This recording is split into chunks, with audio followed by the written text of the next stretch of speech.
Imagine you are the captain of a rowing team on the Ganges in Varanasi. You have a crew of 8 rowers. If you spend the whole time shouting orders, grabbing an oar, and trying to steer while everyone else is rowing, you aren't a leader, you are a bottleneck.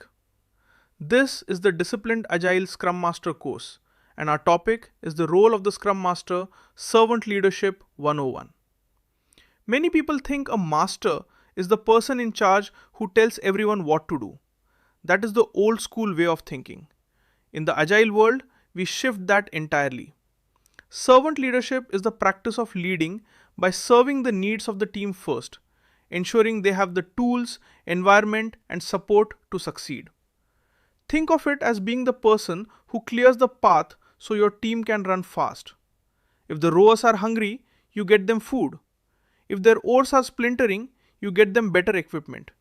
You aren't the star, the team is. So now that we've mastered the core concept that leadership is about service rather than command, you might be wondering how that looks when the team is actually in the middle of a project. Well, that brings us right into our next step, which is the Scrum Master as a facilitator. Think back to that same rowing team. When you stop rowing and start watching, you realize the rowers are hitting their oars against each other. As a facilitator, you don't jump in to take their oars. You call a quick break to let them discuss how to synchronize their strokes. Facilitation is the act of making a process easier for others. It means creating a space where the team can talk, solve problems, and make decisions themselves. You are the person who ensures that even the quietest person on the team has a voice during a meeting. You make sure the discussion stays on track and you help the team reach a consensus instead of just forcing your own opinion. You are guiding the conversation, not dictating the outcome. So, now that we've mastered how to guide a team through discussion and alignment, you might be wondering what happens when external forces try to throw the team off balance. Well, that brings us right into our next step, which is the Scrum Master as an impediment remover. Picture your rowing team again, but now imagine other boats constantly crossing your path. Or perhaps your team is distracted by someone on the river bank shouting confusing instructions. This is exactly what happens in an office. A manager from another department drops a surprise task on your team, or a piece of software crashes and no one knows how to fix it. Your role as an impediment remover is to be the shield. You step in and handle the noise so the team can keep rowing. You talk to that other manager and explain why the team can't take on new tasks right now. Or you find the IT expert to fix the software. By clearing these obstacles, you protect the team's flow. You are ensuring that they don't lose their momentum.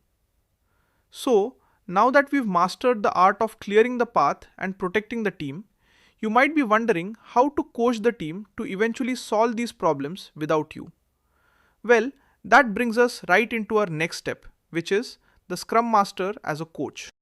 Imagine that instead of just fixing the broken oar for your rowers, you teach them how to inspect the wood for cracks before they even start their trip.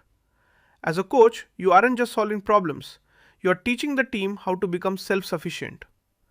Coaching involves asking powerful, open-ended questions. Instead of saying, do it this way, you ask, what do you think is the best way to handle this? This forces the team to think critically and take ownership.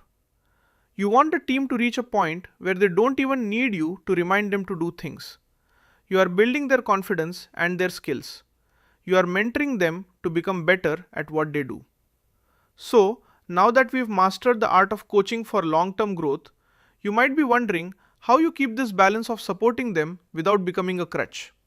Well, that brings us to our next step, the importance of team self-management. Think about when your rowing team finally finds its perfect rhythm. They know exactly when to stroke, they anticipate the currents, and they handle the turns without you saying a single word. That is self-management. A servant leader's ultimate goal is to make themselves unnecessary. When the team is truly self-managing, they organize their own work, they hold each other accountable, and they improve their own processes. They don't wait for you to schedule a meeting to talk about a problem. They notice the problem and fix it themselves. Your job is to foster this environment where they feel safe enough to take charge. When they succeed, they own the victory. When they stumble, they learn from it together. It is the most rewarding part of the job. So, now that we've mastered the beauty of a self-managing team, you might be wondering how to measure whether you are actually succeeding as a leader. Well, that brings us right into our next step, which is the true measure of a servant leader's success. Consider the rowing team one last time. When they win the race or complete the journey in record time, the true mark of your leadership is that the rowers are celebrating their own success, looking at each other and saying, "We did it." You don't need to stand on a podium.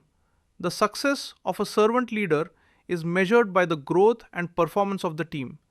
If your team is more confident, more skilled, and more effective at the end of the month than they were at the beginning, you have succeeded. It is not about your ego, it is about the impact you have made on the people around you. Keep your focus on the team's health, their happiness, and their results. By letting go of the need for control, you actually gain the most powerful form of influence.